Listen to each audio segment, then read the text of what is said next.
Hello friends, आप सबका स्वागत है हमारे चैनल पर। ठीक है, आज एक नया इनिशिएटिव किया जा रहा है आप लोगों के लिए ही। ठीक है, आज क्या किया जा रहा है कि आज से मतलब जो मैथ का सेक्शन पूछा गया था झारखंड एसआई के एग्ज़ाम में, उसे भी सॉल्व करवाया जा रहा है। ठीक है, उसका भी मतलब सॉल्यूशन करवाया जा रहा है। हालांकि ये तो सॉल्यूशन दिया हुआ है, लेकिन कैसे वो सॉल्व होता है वो जानना ज़रूरी होता है। ठीक है, कैसे हम लोग जल्दी पहुँच करके सॉल्व करेंगे, तो इस चीज़ को आज से शुरू किया जा रहा है। और आप लोग वीडियो के लास्ट में कमेंट करके ज़रूर बताइएगा कि ये आपके लिए हेल्पफुल हो रहा है, इस तरीके का वीडियो आपके लिए हेल्पफुल हो रहा है या नहीं हो रहा है। ठीक है, अगर आपको लोग को हेल्पफुल लगता है तो फिर लाइक भी कर दीजिएगा, और चैनल पे नए आए होंगे तो सब्सक्राइब भी कर लेना है। ठीक है, और फिर हम इसी तरह का हम आपको वीडियो प्रोवाइड करते रहेंगे। ठीक है, चलिए, पहला क्वेश्चन पूछा गया था झारखंड ईसाई के मतलब मैथ का पहला सेट में कि ये जो एक नंबर दिया हुआ था, इतना बड़ा नंबर में दो के स्थानीय मानों का अंतर कितना है। तो इसमें दो ठो दो दिया हुआ है, एक यहाँ पे है और एक यहाँ पे है। तो दोनों का स्थानीय मान लिखने के लिए आप लोग को आना चाहिए।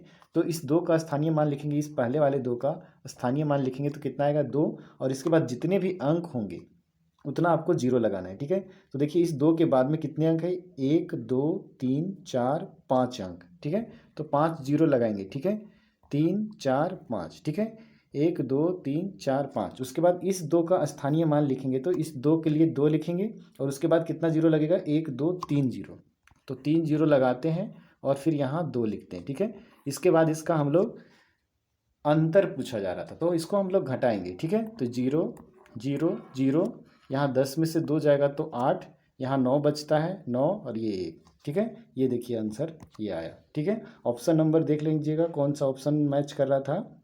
19,000 नहीं, 1,98,000 है, तो ये वाला फर्स्ट ऑप्शन ही। ठीक है, फर्स्ट ऑप्शन इसका राइट आंसर हो जाएगा। ठीक है, चलिए बढ़ते हैं हम लोग फिर अगले प्रश्न को देखते हैं। ठीक है, अगला प्रश्न था कि पूछा गया था कि किसी संख्या में 9 से भाग देने पर शेषफल 8 बचता है। किसी संख्या है उसमें से भाग देते हैं 9 से तो शेषफल 8 बचता है। ठीक है, तो उससे दुगुनी संख्या में 4 से भाग देने पर क्या शेषफल बचेगा। ठीक है, जो भी बोला जाएगा कि दुगुना शेष उस संख्या को किया जा रहा है या फिर उस संख्या को आधा किया जा रहा है, तो वो काम हम लोग को शेषफल पे करना रहता है। ठीक है, तो 8 शेषफल बच रहा था 9 से भागा देने पर। अब क्या बोल रहा है कि उस संख्या को दुगुना किया जा रहा है, तो हम लोग क्या करेंगे, शेषफल को ही दुगुना करेंगे। तो 8 का दुगुना करेंगे तो कितना होगा, 16। अब बोल रहा है कि अब उसे 4 से अगर भागा देते हैं तो कितना शेषफल बचेगा। 4 से अगर भागा देंगे तो पूरा पूरा कट जाएगा। ठीक है, तो इस तरीके से पूरा पूरा कट जाता है, तो इसका ऑप्शन तो इसमें शेषफल कुछ नहीं बचने की संभावना है, तो इसलिए इसका शेषफल क्या होगा, जीरो होगा। ठीक है, इस तरीके से जीरो होता है। ठीक है, ये समझना जरूरी होता है। ठीक है, उसके बाद तीसरा नंबर क्वेश्चन पूछा गया था कि 1 से 100 तक के बीच में कितनी अभाज्य संख्याएं का जो इकाई अंक है वो 3 है। ठीक है, तो अभाज्य संख्या तो आप लोग को पता ही होगा। ठीक है, कि वैसी संख्या जो मतलब जिसका सिर्फ दो गुणनखंड होता है, एक एक और एक दूसरा स्वयं। ठीक है, वैसी संख्या जो मतलब जिसका सिर्फ दो गुणनखंड है, एक एक और दूसरा स्वयं। ठीक है, तो ऐसा संख्या हम लोग को चुनना है, ढूंढना है 1 से 100 तक के बीच में जिसका इकाई अंक जो होगा वो 3 होगा। ठीक है, ऐसा अभाज्य संख्या हम लोगों को चुनना है। तो पहला आ जाएगा 3। ठीक है, दूसरा 13। ठीक है, तीसरा 23 और चौथा हम लोग क्या 33 ले सकते हैं क्या, नहीं, क्योंकि ये अभाज्य संख्या नहीं है। ठीक है, उसके बाद अगला 43, उसके बाद 53, 63 ले सकते हैं, नहीं। ठीक है, इसको नहीं ले सकते क्योंकि ये एक भाज्य संख्या है। ठीक है, उसके बाद 73 ले सकते हैं और 83, और फिर अगर 93 को चाहेंगे तो क्या ये हो सकता है, नहीं, क्योंकि ये एक भाज्य संख्या है। ठीक है, तो टोटल कितने आए जिसका इकाई अंक जो है वो 3 है। ऐसे कितने अभाज्य संख्या हुआ जिसका मतलब इकाई अंक जो है वो 3 हुआ, तो 1 2 3 4 5 6 और ये 7। ठीक है, तो इसका राइट आंसर इसलिए 7 हुआ है। ठीक है, जानना जरूरी है इसलिए।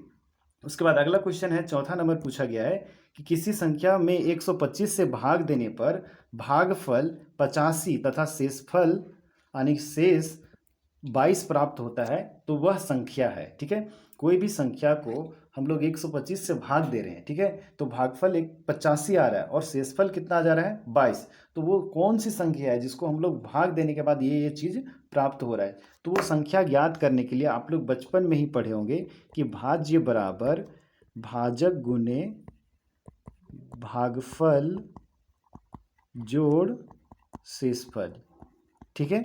तो ये संख्या हम लोग को ज्ञात हो जाता था, ठीक है। तो भाजक इसमें कितना है, मतलब भाग किस संख्या से दिया जा रहा है, तो 125 से हम लोग भाग दे रहे हैं, और भागफल कितना आ रहा था 85, और इसमें शेषफल को जोड़ना है, तो शेषफल कितना है रहा है 22, ठीक है।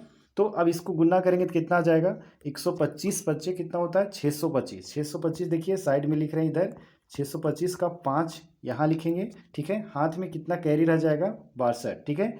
125 को हम लोग 8 से गुना करेंगे तो 1000 हो जाएगा, और 1000 में 62 जोड़ेंगे तो 1062 ही रहेगा, ठीक है। और प्लस इसमें 22 जोड़ देंगे, ठीक है। जोड़ देंगे 22 क्योंकि ये शेषफल वाला, तो 2 और 5 7, और 2 2 4, और फिर ये 6 और 1 0, ठीक है। मतलब 10,647 वह संख्या होगा, ठीक है। तो चलिए फिर हम लोग बढ़ते हैं अगला क्वेश्चन पे। तो इसका ऑप्शन नंबर ये ऑप्शन देखेंगे तो ऑप्शन नंबर 4, और यहाँ राइट आंसर इस तरीके से ये वाला हो जाएगा 10,647, ठीक है। चलिए अगला क्वेश्चन की ओर बढ़ते हैं। अगला क्वेश्चन पूछा गया था कि what is the sum of, what will be the sum of इतना 3 7 11 15 19 अप टू 80 टर्म, मतलब अगर इसमें 80 पद रहे, इस तरीके का जोड़ रहे और 80 पदों तक इसको जोड़ा जाए तो उसका योग कितना होगा, ठीक है। हम लोग इस चीज़ को 10th क्लास में पढ़ चुके हैं, ठीक है। कौन सा चैप्टर में, एपी, ठीक है। एपी वाले चैप्टर में पढ़ चुके हैं, आप लोग को पता होगा। तो एपी में अगर सभी पदों का जोड़ निकालना होता था तो उसका एक फॉर्मूला होता था, SN बराबर n/2 2a plus n-1 into D, ठीक है। इस फॉर्मूले को लगा के एकदम बेसिक तरीके से आप बना सकते हैं। अगर कोई भी चीज़ नहीं आ रहा हो, एक्स्ट्रा कुछ भी आप नहीं पढ़े हैं, तब भी इस फॉर्मूले को लगा के आप बना सकते हैं, ठीक है। तो इसमें a का मान कितना हो जाएगा, जो फर्स्ट टर्म होता है वो a का मान होता है, तो a का मान 3 हो गया, ठीक है। उसके बाद यहाँ n एक टर्म आया है, ठीक है। तो n किसका आता है, n मतलब नंबर ऑफ टर्म्स, ठीक है। तो नंबर ऑफ टर्म्स करने का मतलब यहाँ कितने टर्म्स हैं, 80 टर्म्स है, ठीक है। अगला क्वेश्चन है, अगला चीज़ हम लोग को क्या जानना है कि डी का मान, ये डी का मान होता है जो डिफरेंस होता है, तो दूसरे टर्म और पहले टर्म में कितना का डिफरेंस है वही इसमें देखना है, ठीक है। तो देखिए इस तरीके का पद को जोड़ने से पहले ये देखा जाता है कि सभी के बीच का जो डिफरेंस है वो सेम है ना। तो देखिए 3 से 7 हुआ तो 4 का डिफरेंस, 7 से 11 तो 4 का डिफरेंस, 11 से 15 तो 4 का डिफरेंस, तो यहाँ पे डिफरेंस कितना का है, डिफरेंस 4 का है। तो यही डी का मान होता है, डिफरेंस जो होता है, ठीक है। अब इसको हम लोग यहाँ फॉर्मूले में डालेंगे तो n का मान कितना हो गया, n/2 डालना है, तो यहाँ 40 डायरेक्ट डाल देंगे तो कोई दिक्कत नहीं होनी चाहिए, ठीक है।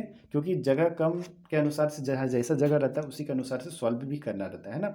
अब यहाँ 2a का मान डालना है, तो a का मान 3, उसको 2 से गुना करके अगर डाल देंगे तो कितना आ जाएगा 6 प्लस n-1, n-1, n का मान 80 है, ठीक है। 80 में एक घटा दिए तो कितना आ गया 79, ठीक है। इंटू डी का मान कितना हो जाएगा 4, ठीक है। चलिए आगे बढ़ते हैं हम लोग, ये 40 हो जाएगा, ठीक है। उसके बाद 6 जोड़ इसको मल्टीप्लाई करते हैं तो कितना आता है, 4 9 36, हाथ में 3 रहा, ठीक है। और 4 7 28 और 3 31, ठीक है।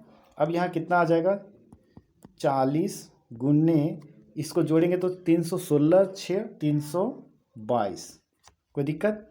अब यहाँ से हम लोग 40 से गुना करेंगे इसको तो 4 दूनी 8, फिर 4 दूनी 8, 4 तिया 12, ठीक है। और 1 0 और यहाँ लगा देंगे तो कितना आया इसका योग 12,880, ठीक है। तो इसका राइट आंसर हो जाएगा 12,880, ठीक है। चलिए अगले क्वेश्चन को चलते हैं। अगला क्वेश्चन क्या है, पूछा गया 6 नंबर क्वेश्चन कि वह सबसे छोटी संख्या जिससे 2145 में जोड़ने पर एक पूर्ण घन संख्या प्राप्त होगी, ठीक है। तो मतलब 2145 में कौन सा सबसे छोटा संख्या जोड़ा जाए जिससे कि जो जोड़ने के बाद जो प्राप्त होगा वो संख्या मतलब पूर्ण घन संख्या हो जाए, ठीक है। तो हम लोग को एक ध्यान में आना चाहिए कि 2145 जो है वो कौन से घन संख्या के करीब में है, ठीक है। तो हम लोग जानते हैं कि 12 का क्यूब करेंगे तो कितना होता है 1728, ठीक है। और अगर 13 का क्यूब करेंगे तो कितना होगा 2197, ठीक है। तो देखिए 2197 के करीब में, और इसमें हमको जोड़ना भी है, 2145 में कितना जोड़ेंगे कि 2197 हो जाए, ठीक है। तो वही मतलब इसका आंसर हो जाएगा, है ना। तो 2145 को यहाँ से हम लोग घटा देंगे, ठीक है। तो 7 में 5 जाएगा तो 2, 9 में 4 जाएगा तो 5, बाकी इधर तो कट जाएगा, तो इसका आंसर राइट आंसर क्या हो जाएगा 52, कोई दिक्कत। आशा करते हैं कोई दिक्कत तो नहीं हो रहा होगा, ठीक है, समझ में आ रहा होगा। बड़े आराम आराम से इसको समझाने का कोशिश कर रहा हूँ मैं, ठीक है। चलिए अगला क्वेश्चन की ओर चलते हैं, ठीक है। अगला क्वेश्चन मतलब पूछा गया था 7वां नंबर क्वेश्चन कि find the value of x, x square into 6 square divided by 36 का स्क्वायर इक्वल टू 49, ठीक है। इसको सॉल्व करेंगे तो कैसे बनेगा, थोड़ा उसको समझना है, ठीक है। जैसे यहाँ एक्स का स्क्वायर है इंटू 6 का स्क्वायर है डिवाइडेड है 36 का स्क्वायर, तो 36 इंटू 36 इसको लिखा जा सकता है ना, बराबर 49, ऐसे लिख सकते हैं, कोई दिक्कत तो नहीं है। अब 6 का स्क्वायर करेंगे तो 36 होगा, ये 36 से एक 36 कट गया, ठीक है। अब एक्स स्क्वायर इक्वल टू लिखेंगे तो कितना आ जाएगा, ये इधर से गुना हो जाएगा 49 इंटू 36, ठीक है, 49 इंटू 36। अब इसको हम लोग क्या कर सकते हैं, ज़रा ध्यान दीजिएगा, इसको गुना करने नहीं लग जाना है हम लोगों को, ठीक है। इसका शॉर्ट तरीके से बनाना है तो कैसे बनाएंगे, एक्स बराबर मान लिखेंगे तो क्या होगा, ये इधर स्क्वायर में इधर आएगा तो रूट में चला आएगा, तो रूट लगाते हैं और 49 इंटू 36 लिखेंगे, ठीक है। अब हम लोग को पता है कि 49 का रूट कितना होता है, 7 होता है, ठीक है। और 36 का रूट करेंगे तो कितना हो जाएगा, 6, तो 7 6 के कितना होता है, 42, तो इसका राइट आंसर कितना हो जाएगा, 42। कोई दिक्कत, चलिए आगे बढ़ते हैं हम लोग, है ना। अगला क्वेश्चन, जो भी क्वेश्चन नहीं समझ में आया होगा उसको थोड़ा सा वीडियो पीछे कीजिएगा, फिर से समझिएगा, आप लोग को अच्छे से समझ में आएगा, ठीक है। वीडियो अगर पसंद लग रहा होगा तो ज़रूर लाइक कर दीजिएगा, ठीक है। और चैनल पर नए आए तो सब्सक्राइब जरूर कर लीजिएगा। डेली आप लोग को मैथ्स का इसी तरीके का एक सेट का वीडियो मिलते रहेगा, ठीक है। अगर आप लोग पसंद करते हैं तो अपना दम दिखा देना है आप लोगों को, ठीक है। चलिए अगला क्वेश्चन पूछा गया था, क्या चीज़ कि सुमित ने 25,000 रुपया में एक लैपटॉप खरीद कर उसे 26,500 में बेच दिया। सुमित द्वारा अर्जित लाभ ज्ञात कीजिए। लाभ ज्ञात करने का अगर बोलता तो लाभ प्रतिशत, हालांकि यहाँ सब ऑप्शन में दिया हुआ है, लाभ ज्ञात करता तो डायरेक्ट पता चल रहा है 25,000 में खरीदा, ये क्रय मूल्य हो गया, और 26,500 में बेचा तो ये विक्रय मूल्य हो गया। तो यहाँ से आप लोग को स्पष्ट दिख रहा है कि 1,500 रुपये का उसको लाभ हो रहा है, ठीक है। लेकिन यहाँ ऑप्शन के अकॉर्डिंग हम लोग देख रहे हैं तो लाभ प्रतिशत दिया हुआ है, ठीक है। तो लाभ प्रतिशत निकालने का फॉर्मूला आप लोग को पता ही होगा। लाभ प्रतिशत निकालने का फॉर्मूला, लाभ गुने 100 बटा क्रय मूल्य, इसको सीपी भी बोलेंगे, प्रॉफिट बोलेंगे, इंग्लिश वाले को इंग्लिश में भी समझ में आना ही चाहिए, कोई दिक्कत नहीं है, ऐसे सब हम लोग हिंदी भाषी ही लगभग हैं झारखंड में, ठीक है। ये देखिए यहाँ क्या है, 25,000 और ये 26,500 है, ठीक है। तो 1,500 का लाभ हो रहा है, 1,500 का लाभ गुन्ने 100 और बटा क्रय मूल्य कितना हो गया, 25,000 रुपया, ठीक है। अब 0 0 खाली कट करते हैं, 3 0 काटे, 1 2 और यहाँ से 1 0 कट गया, ठीक है। 25 का टेबल पढ़ेंगे, 25 से कम 25, 25 6 का 150, तो कितना परसेंटेज आ गया, 6%, ठीक है। इस तरीके से जल्दी से आप लोग को सॉल्व करना है, तो इसका राइट आंसर क्या हुआ, 6%, ठीक है। चलिए बढ़ते हैं हम लोग अगले प्रश्न की ओर। कितना टाइम हो जा रहा है, ओह बहुत लंबा वीडियो हो जाएगा, अभी तक हम लोग 9 ही क्वेश्चन 20 क्वेश्चन को बनाना है, ठीक है। चलिए थोड़ा सा फास्ट करते हैं अब, है ना। तो यहाँ पे क्वेश्चन पूछा गया था अगला कि यदि किसी पेन को 56 रुपया में बेचने पर 70% की हानि होती है तो 20% लाभ कमाने के लिए उसे कितने में बेचना पड़ेगा, ठीक है। तो एक चीज़ आप लोग को ध्यान में रखना है कि हमेशा जो सीपी होता है यानी कॉस्ट प्राइस होता है उसको 100% माना जाता है, ठीक है। अगर हम कोई चीज़ को 30% हानि पे बेच रहे हैं तो मतलब उसको हम 70% में ही बेच दे रहे हैं, ठीक है। और 70% के बराबर यहाँ इस पेन को बेचने पे कितना रुपया मिल रहा है, 56 रुपया, ठीक है। यानी कि 70% बराबर 56 रुपया हुआ, ठीक है। अब सीपी हमारा है 100%, 20% लाभ कमाना है तो इसको हमको 120% पे बेचना पड़ेगा, ठीक है। अब 70% बराबर है 56 रुपया, अगर 120% हम डायरेक्ट निकालना चाहें तो क्या होगा, 56/70 इंटू 120, कोई दिक्कत। अब यहाँ से 1 0 काट दिए, 7 से काटेंगे, 7 8 56, कोई दिक्कत, 12 8 96, मतलब उस कलम को कितना में बेचना पड़ेगा, 96 रुपया में, कोई दिक्कत। चलिए आशा करते हैं आप लोग को समझ में आया होगा, ठीक है। 12 और 8 को यहाँ गुना किया और 96 आया, तो अगर हम उस कलम पे 20% का लाभ कमाना चाह रहे हैं तो हम लोग को बेचना पड़ेगा 96 रुपया में, कोई दिक्कत नहीं हुआ होगा, ठीक है।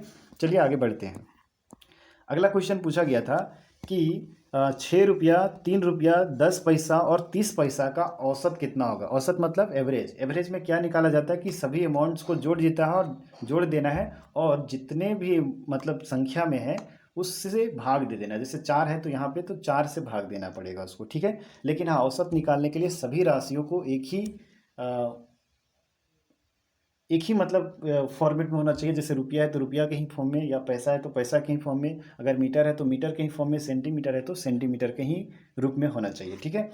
तो यहाँ पे क्या देख रहे हैं हम लोग कि ये 6 रुपया है, 3 रुपया है, लेकिन ये 10 पैसा है और ये 30 पैसा है, ठीक है। तो सबको अगर रुपया में चेंज करेंगे तो कोई दिक्कत नहीं होना चाहिए, ठीक है। तो 6 रुपया तो रुपया ही रहेगा, 3 रुपया तो 3 रुपया ही रहेगा। 10 पैसा को चेंज करेंगे तो 0.1 लिख सकते हैं इसको, और 30 पैसा को 0.3 लिख सकते हैं। क्यों? क्योंकि 1 रुपया में 100 पैसा, तो इसको 100 से डिवाइड कर देंगे तो ये आ जाएगा, ठीक है। और बटा 4 करेंगे, ठीक है। 6 3 9 और 9 पॉइंट कितना हो जाएगा 4, 3 और 1 इधर 4 पॉइंट वाला, और बट्टा नीचे 4, 4 से काटेंगे तो 4 दूनी 8 हो जाएगा, ठीक है। यहाँ से 1 बचा 14 हुआ, 4 तिया 12 हो जाएगा। फिर यहाँ से कितना बचा 2, 20 हो जाएगा, 4 बचे 20, ठीक है। 2.35 इसका राइट आंसर हो जाएगा, ठीक है। कोई दिक्कत नहीं हुआ होगा, है ना। चलिए बढ़ते फिर अगले वीडियो पर, अगले क्वेश्चन पर। तो चलिए अगले बढ़ते हैं अगले क्वेश्चन पर, है ना। यहाँ पे इसका राइट आंसर क्या हो गया, 2 रुपया 35 पैसा इसको बोल सकते हैं, है ना। आगे चलिए बढ़ते हैं। अगला क्वेश्चन 11 नंबर पूछा गया था कि what will be the value of 729/1331, और उसका पावर है -2/3, ठीक है। तो इसको हम लोग ऐसा लिख सकते हैं 729/1331, और इसका पावर में है -2/3। इस माइनस को हटाने के लिए आप लोग को रूल पता होगा कि ये आप जो ब्रैकेट के अंदर में संख्याएं हैं उसको उलट दिया जाता है। तो इसको उलट देंगे तो ये जो माइनस लगा हुआ है वो हट जाएगा, ठीक है। तो इसको उलट देंगे तो 1331 ऊपर चला आएगा और 729 नीचे चला आएगा, और ये हो जाएगा अब 2/3, क्योंकि माइनस हट गया है, ठीक है। अब आप लोग पढ़े हैं इतना दिन से तो पता ही होगा कि 1331 जो है वो 11 का क्यूब होता है, और 729 जो है वो 9 का क्यूब होता है। तो इसको हम क्यूब ऐसे लिखेंगे, और गुन्ने ये जो पावर बाहर है 2/3 इसको ऐसा लिख देंगे, ठीक है। क्योंकि ये इसके बदले में 11 का पावर 3 और 9 का पावर 3 लिखा है, ठीक है। क्यूब जिसको बोल सकते हैं 9 का क्यूब। तो ये 3 और ये 3 कट गया, ठीक है। अब यहाँ बचा क्या चीज, 11/9, और इसका पावर में 2 केवल बचा, ठीक है। तो 11 का स्क्वायर करेंगे तो 121, और 9 का स्क्वायर करेंगे तो 81, और यही इसका आंसर हो जाएगा 121/81, ठीक है। तो इसका राइट आंसर ये वाला हो जाएगा, ठीक है। ऑप्शन से देखेंगे तो तीसरा नंबर ऑप्शन होगा, ठीक है। चलिए आगे क्वेश्चन चलते हैं। अगला क्वेश्चन चलते हैं, और यहाँ पे निम्नलिखित में से कौन सा 2640 का गुणनखंड नहीं है पूछा जा रहा है, ठीक है। तो मतलब गुणनखंड नहीं होने का मतलब है कि ऐसा संख्या ऑप्शन में जो 2640 को पूरी तरह से भाग नहीं दे सकता है, ठीक है। हम लोग भाग दे के देखेंगे तो 55 से भी पूरा भाग जाएगा, ठीक है। और 1320 से जाएगा क्योंकि इसका तो दोगुना ये है। 330 से भी भागा जाएगा क्योंकि ये इससे भागा जा रहा था, ठीक है। 1420 जो है वो इसका राइट आंसर होगा, क्योंकि 1420 से वो भागा 2640 नहीं जाएगा, ठीक है। चलिए बढ़ते हैं अगले प्रश्न पे, ठीक है। अगला प्रश्न पूछा गया था 13 नंबर की 280 को कैनोनिकल रूप में लिखिए, ठीक है। फैक्टराइजेशन जिसको बोला जाता है उस फॉर्म में लिखने के लिए बात किया जा रहा है। तो 280 को हम लोग तोड़ेंगे पहले, ठीक है। 280 को हम लोग तोड़ेंगे तो कैसा टूटेगा, 2 से पहले भागा जा रहा है तो पहले 2 से ही देना है, प्राइम फैक्टराइजेशन में तोड़ना है, ठीक है। 2 एकम 2, 2 चौके 8, और ये 0, ठीक है। फिर 2 से देंगे 2 सती 14, 1 0। फिर 2 से देंगे तो 2 तिया 6, 2 पच्चे 10, एक बचा हुआ था वहाँ। फिर 5 से देंगे तो 5 सते 35, ठीक है। अब ये भागा नहीं जाएगा, ठीक है। तो इसका क्रॉनिकल रूप में लिखेंगे तो क्या होगा, 2 3 बार आया तो 2 गुने यहाँ 5 लिखा हुआ है ना, 2 का पावर 3 गुने 5 का पावर 1 बार आया तो 1, और ये 7 है तो 7, ठीक है। और ये इसका राइट आंसर देख रहे हैं यहाँ पे लगा हुआ भी है, 2 का पावर 3, 5 का पावर 1, नहीं लिख भी सकते हैं नहीं भी लिख सकते, उससे कोई फर्क नहीं पड़ सकता है, ठीक है। और 7 का पावर 1, ठीक है। तो इस तरीके से ये क्वेश्चन होगा। अब बढ़ते हैं हम लोग अगले प्रश्न पे। अगला प्रश्न पूछा गया था कि द एलसीएम ऑफ, मतलब इसका एलसीएम कितना होगा, ठीक है। तो इस तरीके का एलसीएम जब भी निकालते हैं भिन्न वाले नंबर का तो 5/7 है, और 10 यहाँ 9 है, और यहाँ है 15/11, ठीक है। 15/11 है, और इसका हम लोग को एलसीएम निकालना है। तो इसका एक तरीका है कि अगर एलसीएम बोला जाएगा तो ऊपर वाले का एलसीएम निकालना है और नीचे वाले का एचसीएफ निकाला जाता है, ठीक है। और अगर एचसीएफ निकालने का बोला जाए तो ऊपर वाले का एचसीएफ और नीचे वाले का एलसीएम, ठीक है। इसको ध्यान में रखना है। तो आप लोग को पता ही होगा 5, 10 और 15 का अगर इस क्वेश्चन के अनुसार एलसीएम निकालेंगे तो कितना आएगा 30, और एचसीएफ निकालेंगे तो एचसीएफ निकाल सकते हैं क्योंकि कोई भी किसी से एक दूसरे से भाग जा ही नहीं रहा है, तो एचसीएफ हो जाएगा 1। ठीक है, तो 30/1 यानी कि कहने का मतलब 30 इसका आंसर हो जाएगा। ठीक है, चलिए आगे बढ़ते हैं। अगला क्वेश्चन 15 नंबर पूछा गया था कि दो संख्याओं का अनुपात 9:7 है। ठीक है, यदि उनका महत्तम समापवर्तन मतलब एचसीएफ जो है वो 8 है तो संख्याएं क्या है। तो एक चीज़ याद रखना है आप लोग को, जो एचसीएफ होता है वो संख्याओं का ही गुणनखंड होता है। ठीक है, तो ये एक 9:7 में है, तो दोनों में हम लोग 8 से गुना कर देंगे और वो संख्या हम लोग प्राप्त कर सकते हैं। ठीक है, तो 9×8 = 72 और 7×8 = 56। तो वो संख्याएं कौन कौन हो सकती है, 72 और 56। तो इस तरीके से ये आंसर आ जाएगा आप लोग का। ठीक है, आशा करते हैं समझ में आ रहा होगा। कोशिश तो कर रहे हैं समझाने का, पर अगर नहीं आ रहा होगा तो ज़रूर वीडियो में कमेंट कीजिएगा। हो सकता है अगली बार से थोड़ा और डिटेल करेंगे, या अगर आ रहा होगा बढ़िया से समझ में तो फिर अच्छी बात है। थोड़ा सा कमेंट करके मोटिवेट करने का काम जरूर कीजिएगा आप लोग। ठीक है, चलिए अगला क्वेश्चन पूछा गया था कि एक त्रिभुज के सबसे बड़े और सबसे छोटे कोण का अनुपात क्रमशः 2:1 है। ठीक है, एक त्रिभुज यहाँ पे दिया हुआ है। ठीक है, इसमें 3 कोण होते हैं। ठीक है, इसमें से जो सबसे बड़ा कोण है और सबसे जो छोटा कोण है उसका अनुपात कितना है, 2:1 का। ये 2 हो गया और ये इधर वाले को मान लेते 1 का अनुपात में। ठीक है, इसको 2:1 डायरेक्ट नहीं मानते, 2x और ये 1x मनाएगा। ठीक है, त्रिभुज का दूसरा सबसे बड़ा कोण 33 डिग्री का है। थोड़ा सा यहाँ मिस्टेक है क्वेश्चन में, क्या कर सकते हैं उसमें। त्रिभुज के सबसे बड़े कोण का 50% मान कितना होगा। ठीक है, तो पहले ये पता करते हैं हम लोग कि त्रिभुज के तीनों कोणों का माप कितना कितना का है। ठीक है, तो त्रिभुज के तीनों कोणों का मान को अगर हम लोग जोड़ते हैं तो 180 डिग्री होता है। ठीक है, तो ये कोण एक देखिए यहाँ एक 2x हो गया, एक 1x हो गया, और ये जो बच गया वो 33 डिग्री का हुआ। ठीक है, तो तीनों कोण को जोड़ेंगे तो कितना होना चाहिए, 180 डिग्री होना चाहिए। ठीक है, तो 2x प्लस x केवल लिख देते हैं प्लस 33 डिग्री, इसको जोड़ेंगे तो आएगा 180 डिग्री। ठीक है, अब ये 2x और एक x 3x प्लस इसको 3x को इधर ही रहने देते हैं और ये इसको इधर भेज देते हैं, 180 - 33 हो जाएगा।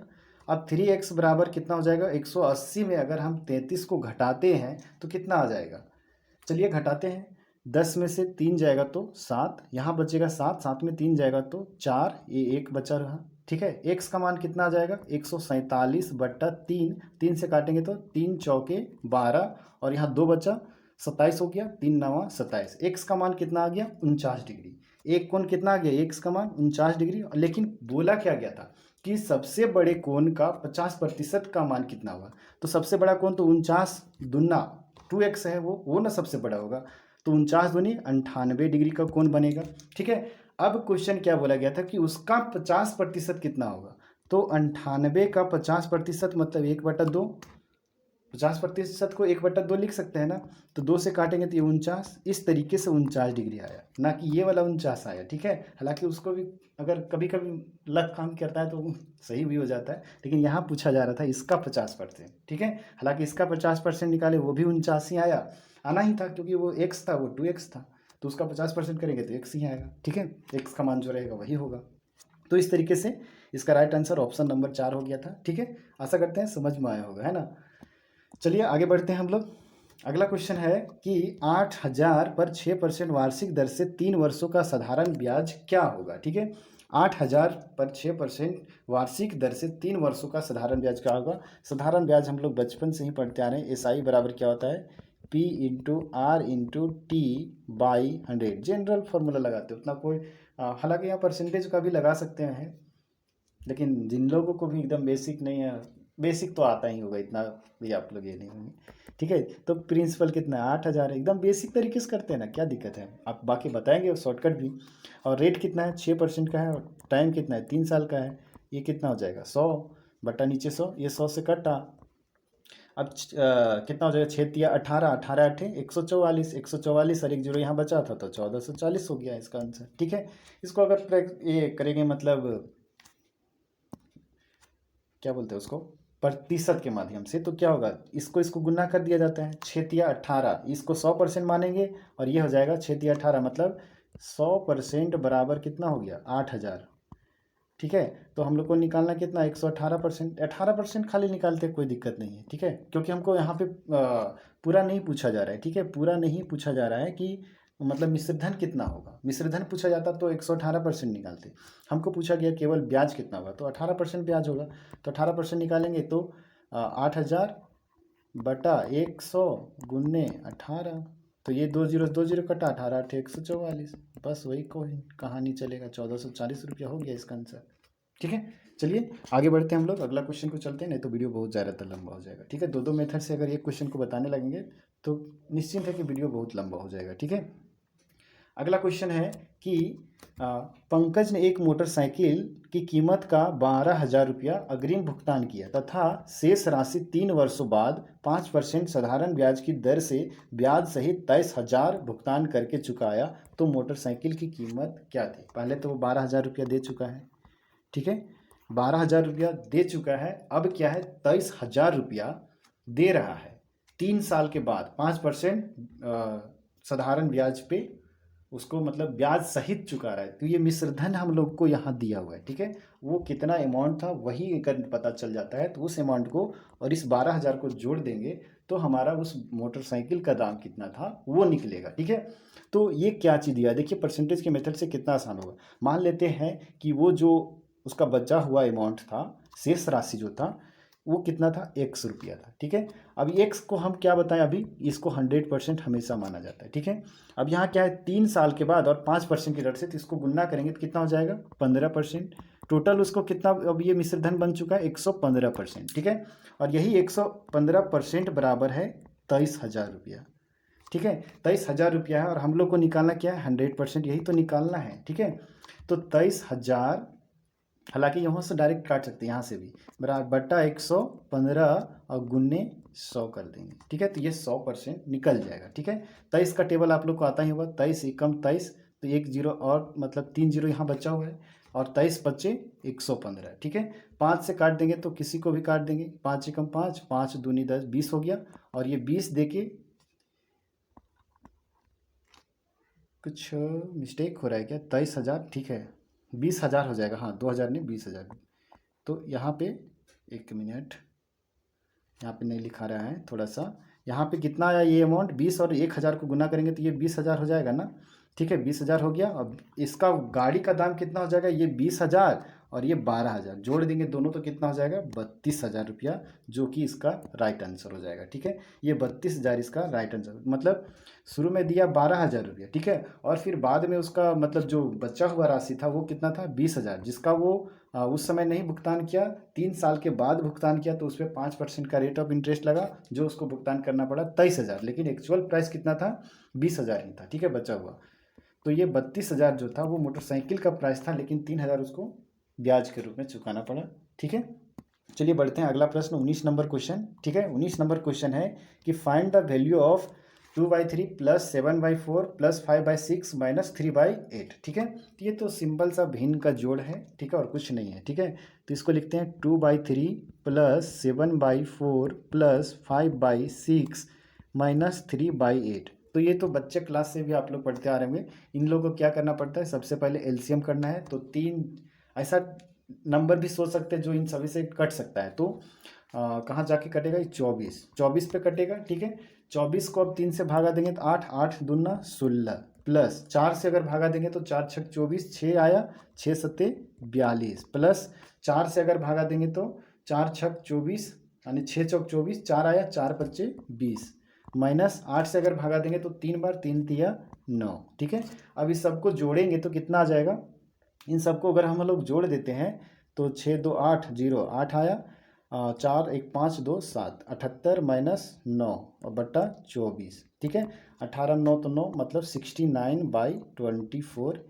यही तो ऑप्शन है। काट कुट करेंगे तो ये कटता, हालांकि मतलब 3 से तो दोनों ऊपर नीचे कट रहा है, पर ये ऑप्शन में है तो इसलिए यही इसका राइट आंसर हो जाएगा। ठीक है, अब हम लोग बढ़ते हैं, ये तो 19 नंबर क्वेश्चन का ये हो गया, 69/24 इसका आंसर हो गया। ठीक है, अब हम लोग बढ़ते हैं, ये तो 19 हो गया, लास्ट क्वेश्चन 20 नंबर पे आते हैं। ठीक है, 20 नंबर, चलिए समझते हैं 20 नंबर में क्या आखिर पूछा गया है। ठीक है, इसको समझना थोड़ा सा है, थोड़ा सा मतलब क्वेश्चन में थोड़ा सा जगह बना ले रहे हैं, है ना।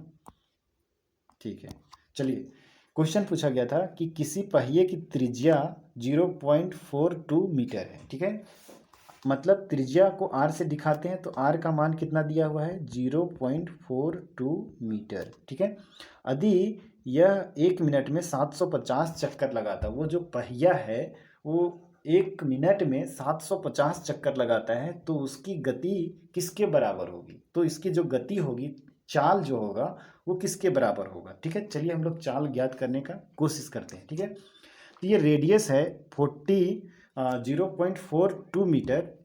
तो इसका एक चक्कर में कितना दूरी तय करता है वो पहले ज्ञात करना पड़ेगा। फिर पता करना पड़ेगा कि ये 750 चक्कर अगर घूमता है वो पहिया तो कितनी दूरी तय कर पाएगा। ठीक है, तो एक चक्कर की दूरी को पता करने के लिए हम लोग को उसका परिधि को जानना पड़ेगा। ठीक है, कि उसका परिधि कितना होगा। ठीक है, तो उसकी परिधि को जानने के लिए वृत्त का परिधि बराबर होता है 2πr। ठीक है, तो वृत्त का परिधि अगर हम लोग निकाल लेते हैं 2πr, तो यहाँ से हम लोग को पता चलेगा कि एक चक्कर में वो कितना दूरी तय करेगा। ठीक है, तो 2πr निकालते हैं, 2 गुने 22/7 पाई का मान, और आर का मान कितना हो जाएगा 0.42। ठीक है, 7 से अब इसको काट देंगे, 7 एकम 7, 7 छक 42, मतलब 0.06 हो जाएगा। ठीक है, इसको चाहेंगे तो हम लोग दशमलव हटाएंगे तो नीचे 100 आ जाएगा, कोई दिक्कत। ये कितना हो जाएगा 22 दूनी 44 गुने 0, ये इसको 6 डायरेक्ट लिख सकते हैं क्योंकि इसका दशमलव हम हटा चुके हैं, और यहाँ 100। ठीक है, ये आया एक चक्कर का मान। ठीक है, अब हम लोग को 1 मिनट में क्या है कि 750 चक्कर लगाता है, तो ये एक चक्कर का दूरी हम लोग को पता चला है। ठीक है, इसको काट कूट करेंगे, थोड़ा सा आगे बढ़ लेते हैं ना।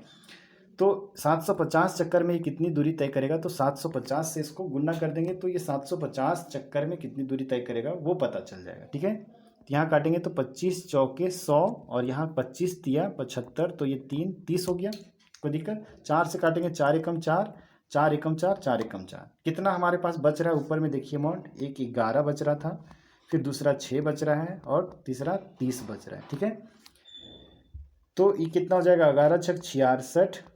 ठीक है, गुन्ने 30। ठीक है, अब इसको गुना करेंगे तो कितना आ जाएगा 3 छक 18, 3 छक 18 और 1 19, 1980 मीटर आया। ठीक है, यहाँ तक आप लोग थोड़ा सा एक बार देख लें या स्क्रीनशॉट ले लें, क्योंकि हमें इससे आगे का प्रोसेस करने के लिए मिटाना पड़ेगा इसको। ठीक है, चलिए अब देखते हैं आगे फिर से हम लोग। ठीक है, अभी आया कितना कि ये एक मिनट में 1980 मीटर तक चला था। ठीक है, एक मिनट में। ठीक है, अब हम लोग को चाल निकालने के लिए पता है कि या ये तो निकलेगा मीटर प्रति सेकेंड में, या तो किलोमीटर प्रति आवर में। ठीक है, तो चलिए इसको पहले हम लोग चेंज करते हैं। ये जो मीटर है एक मिनट में है, तो इसको हम ऐसा लिख सकते हैं 1980 मीटर प्रति मिनट। ठीक है, इसको सेकेंड में चेंज करेंगे तो 1980 बटा 60 सेकेंड लिख सकते हैं एक मिनट को। ये कटा इससे 6 तिया 18, 6 तिया 18, मतलब 33 मीटर प्रति सेकेंड आया। कोई दिक्कत, यहाँ तक समझ पा रहे हैं ना आप लोग? ठीक है, चलिए आगे देखते हैं हम लोग इसको चेंज करते हैं, क्योंकि कोई भी ऑप्शन हमारा जो है वो मीटर प्रति सेकेंड में नहीं है, इसलिए हमको इसको चेंज करना पड़ेगा किलोमीटर प्रति घंटा में। ठीक है, तो किलोमीटर प्रति घंटा में चेंज करने के लिए क्या ऑप्शन है कि 33 को हमको गुना करना पड़ेगा 18/5 से। ठीक है, गुना करेंगे तो क्या आ जाएगा 18 तिया 54, 18 तिया 54 और 5 59, 59 और नीचे बट्टा में आएगा 5, ये वाला 5 नीचे बट्टा में। ठीक है, काटेंगे, देखिए काटते हैं हम लोग, 5 से काटेंगे, 5 एकम 5, यहाँ एक मतलब ये फिर एक बार जाएगा, 5 एकम 5, यहाँ 4 बचा 44 हुआ, और यहाँ 4 बचा ना, 9 में काटे तो 25 80 40, फिर यहाँ से 4 बचेगा, अब दशमलव लगाएंगे तो 40 हो जाएगा, फिर 25 80 40। ठीक है, तो ये कितना आ जाएगा, इसका राइट आंसर कितना हो जाएगा, थोड़ा सा लिखते हैं ऊपर में, 118.8 किलोमीटर प्रति घंटा, ये फाइनल आंसर आया। ठीक है, तो चलिए थोड़ा सा हम लोग फिर से इसको फाइनल आंसर करते हैं। इसका आंसर फाइनल कितना आया है 118.8 किलोमीटर प्रति घंटा। ठीक है, तो इसका राइट आंसर ये आया। ठीक है, तो इस तरीके से हम लोग मतलब इस वीडियो को देखें। ठीक है, और क्या हुआ, हम लोग आसानी से पूरा समझते चले, धीरे धीरे समझते चले। ठीक है, कोई अकबक्की नहीं किए। ठीक है, क्योंकि मैथ्स है, थोड़ा सा स्पीड करेंगे तो थोड़ा हो सकता है किन्हीं किन्हीं को प्रॉब्लम होने लगे। आशा करते हैं आप लोग को थोड़ा सा भी हेल्प मिला होगा इस वीडियो से। अगर हेल्प मिला है तो वीडियो को ज़रूर लाइक कर दें, चैनल पे नए आए हैं तो सब्सक्राइब कर लें। ठीक है, और वीडियो कैसा लगा ये कमेंट करके आप लोग ज़रूर बताएं। ठीक है, चलिए फिर मिलेंगे अगर आप लोग का डिमांड रहा तो मैथ के अगले वीडियो में। ठीक है।